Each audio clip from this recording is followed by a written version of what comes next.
Hi,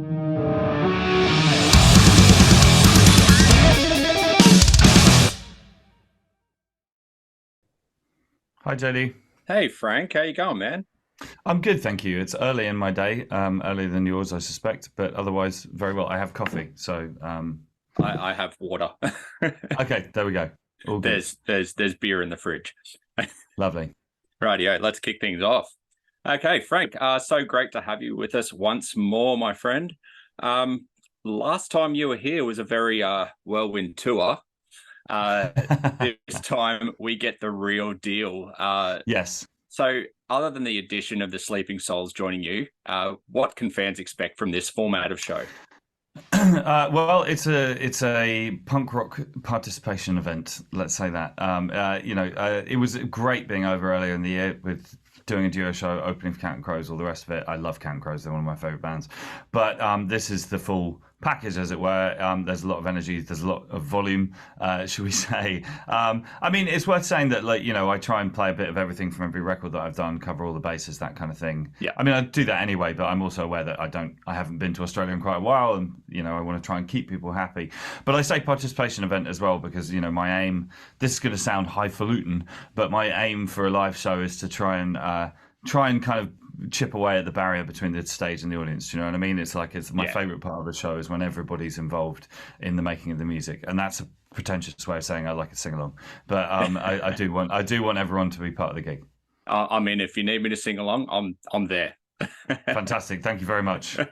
I can't sing very well. No, I can. That's fine. Volume is we're looking for volume. Oh, brilliant. Quantity over quality. So with the bigger show format and obviously bigger venues than last time, I'm damn excited to see what merch options you bring out for us. Yes. Yeah, two-part question on this one. Firstly, how do you decide what to bring from your merch catalog? And also, will there be any special items available for Down Under Turner Army members to snatch up vinyl? Well, okay, so so the issue is that transporting stuff to Australia is expensive and not always easy. But we have a new merch setup going on. So in terms of cloth goods and stuff like that, we're all covered.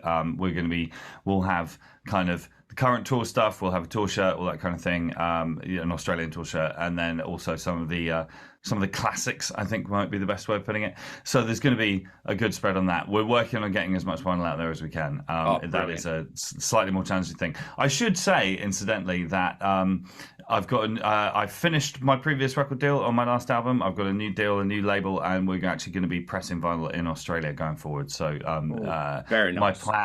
My plan for the future is that everything going forward will be more readily available everywhere in the world. So fingers crossed.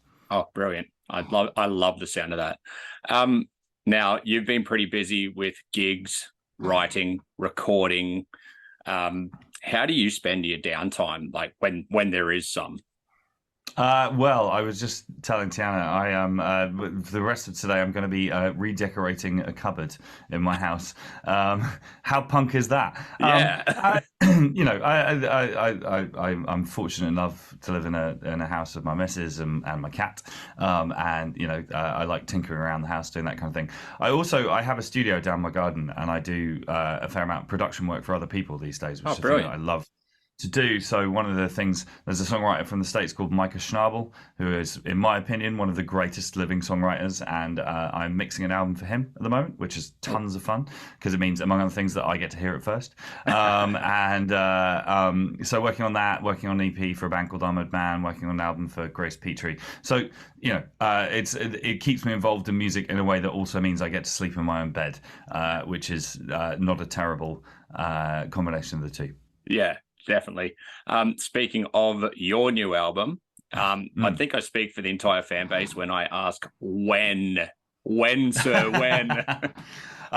Well, the thing is, things like vinyl lead times take a minute. So it is now officially finished, as in the audio is finished and the artwork's pretty much finished too. The actual record will be out, I'm going to say spring is what I'm going to say to you. But I will say this, which is that there will be kind of first kind of new music released into the world at the start of next year, like awesome. Right at the start of next year. Oh, brilliant. Now, your music always speaks to the heart and soul of your fans. Is it something you've set out to achieve with this new album, or does that just happen organically? It happens organically, or at least I hope it happens organically. Like, I think that, you know, when I first started writing, whether it was Million Dead or for my own stuff, like, I wrote for my own best judgment, I guess is the best way of putting it. And, you know, it's self-expression, it's catharsis, it's all these things. But I think it was, I don't want to say it was aimed at myself because that sounds overly self-involved, but like the idea is that, you know, I wasn't thinking too hard about like any like theoretical fans or other people or anything like that. And some of those songs, many of those songs have connected with people over the years, and that's fantastic. And I'm incredibly grateful, and also quietly quite surprised, or at least, you know, blown away might be a better way of putting it, by that fact. But I mean, I think that kind of keeping songwriting sort of protected in that way is something that's really important to me.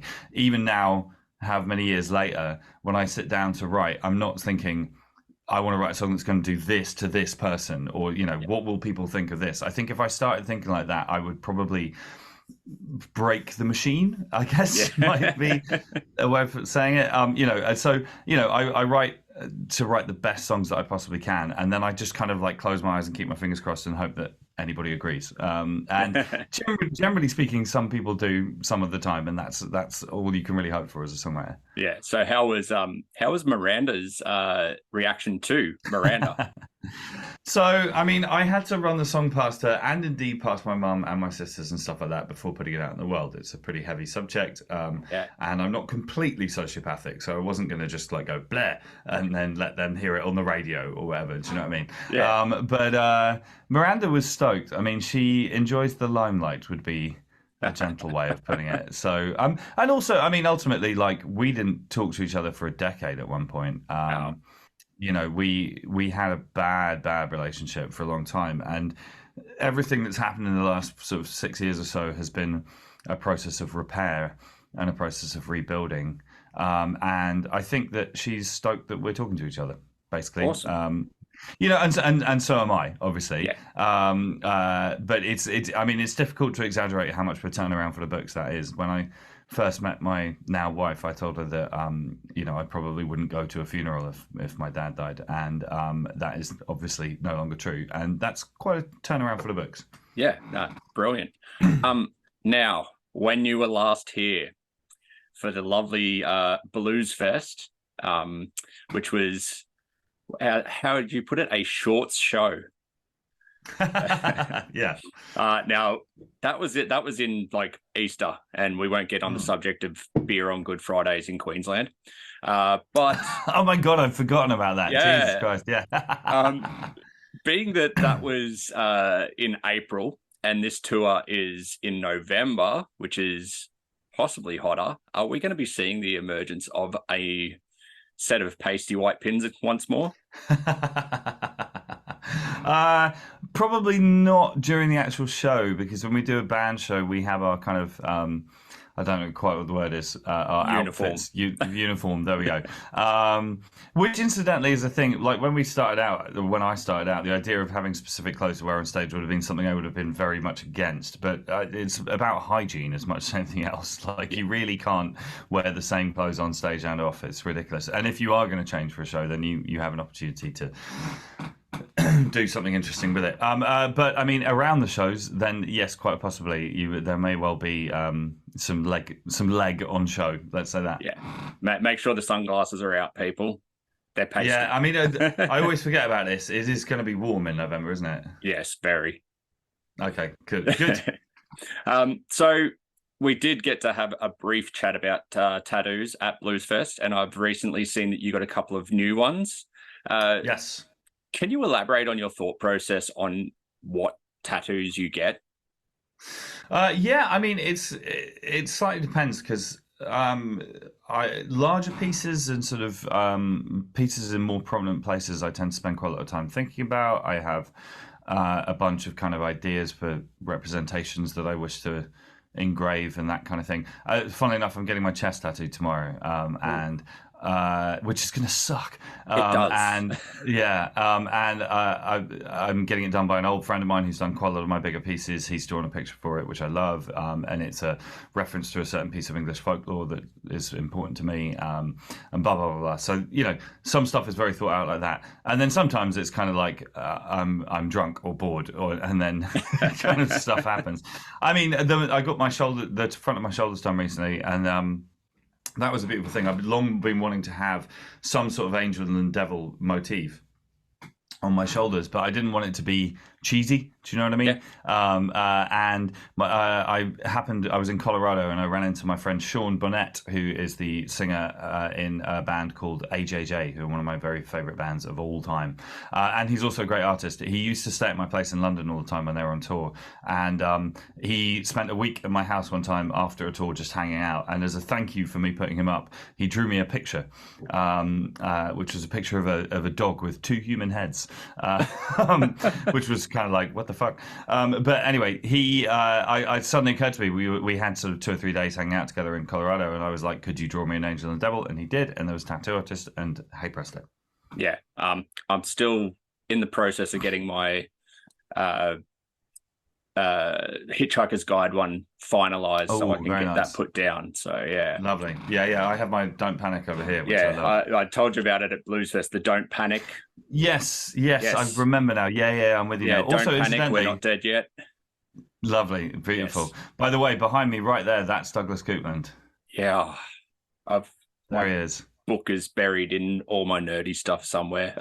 Lovely, love it. So with the upcoming release of the new album, have you felt tempted or to test the new tracks out in a live setting to see how they're received?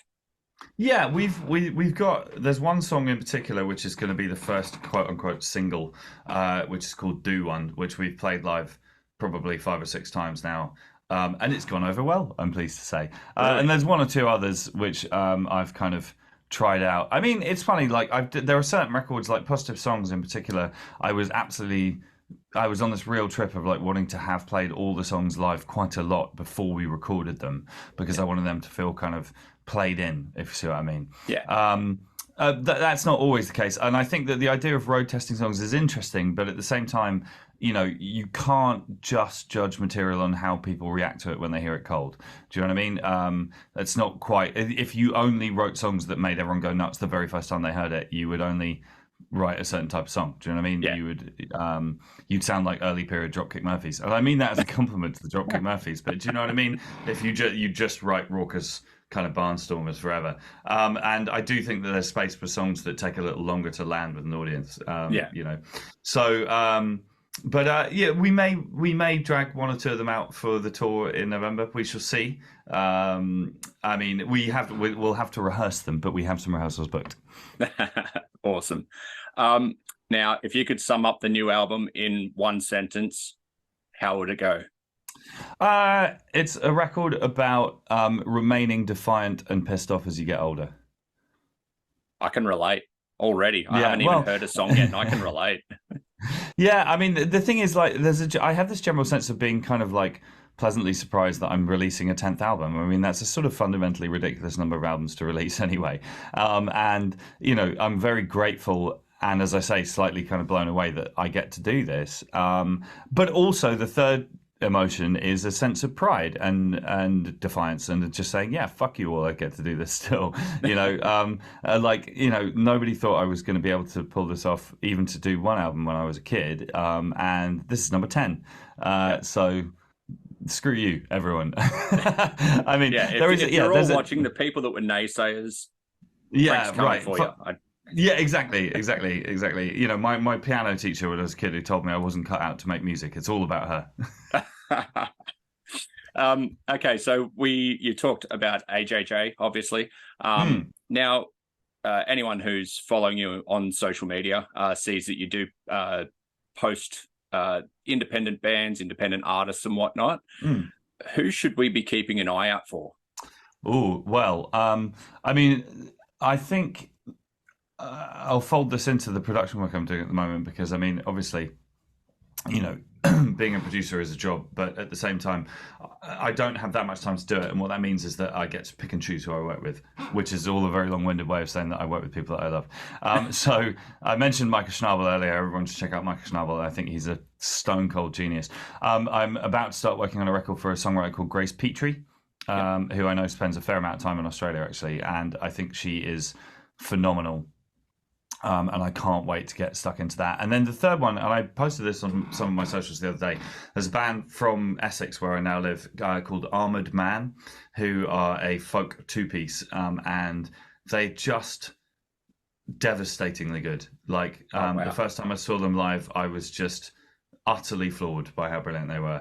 And we're working on some new material of theirs as well, which is also brilliant. But they have a song called Bergholt that everybody should have a listen to immediately. I'll definitely check that out. Speaking of folk music, yeah. Bad Shepherds. Yes, I'm familiar with the name for sure. Absolutely. Yeah, Adrian Edmonston's folk rock band That's plays who it is. old school punk songs in folk styling. Mm. Unfortunately, they've broken up, but they did come out here just the once, so I got to see them. But yeah, well. So there's Million Dead, there's Minglehurt. Is there any do you have any inclination to return to the hardcore roots at all? I mean, Minglehard kind of scratches that itch for me, really. I mean, is Minglehard a hardcore band per se? I mean, I don't know, really. It's worth saying that, you know, obviously with songs like Non Seriam and My Bad, and indeed some of the stuff on the next record, that itch is getting scratched a bit more in my quote-unquote day job at the moment. You know, so I mean, there is a part of me, when Every Time I Die broke up, who are one of my favorite bands and friends, and it was very sad that they broke up. And they've I don't know if you know about this, but the rest of the guys have hooked up with Greg Puciato from Dillinger Escape Plan to form a band called Better Lovers, who are very good. Yes. It was never remotely on the cards, but there was a small part of me that was like, oh, I'd love to sing in that band. You know, I don't have the time, among other things, and like Greg is infinitely better suited for the job, and blah blah blah blah. But like, yeah, there is a little part of me that wants to just kind of be the singer in a hardcore band. Just reach out to Greg and go, guest spot. Yeah, well, maybe. But yeah, it's I do. That is definitely, it's always going to remain a foundational thing for me, that kind of music. Do you know what I mean? And it's always kind of in the back of my mind. Awesome. Well, thank you so much for your time today, Frank. I really appreciate it.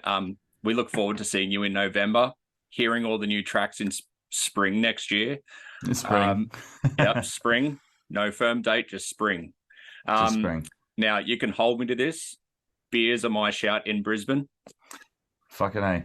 Sounds awesome, man. I'll look forward. And the zoo's awesome. I'm looking forward to that as well. Oh, no, sorry, the Triffid. We're doing Triffid, aren't we? Triffid, yes. Yes, we're doing Triffid. I'm very much looking forward to it. I mean, I don't tell any of the other people that I'm doing interviews with, but Brisbane's easily my favourite city in Australia. Do we edit that out? No, you keep that in. But even with the Good Friday thing, I just love Brisbane. It's such a cool city. Come down the Gold Coast. I'll take you to the beach, and you can get those pasty white pins out and get them eaten by a shark.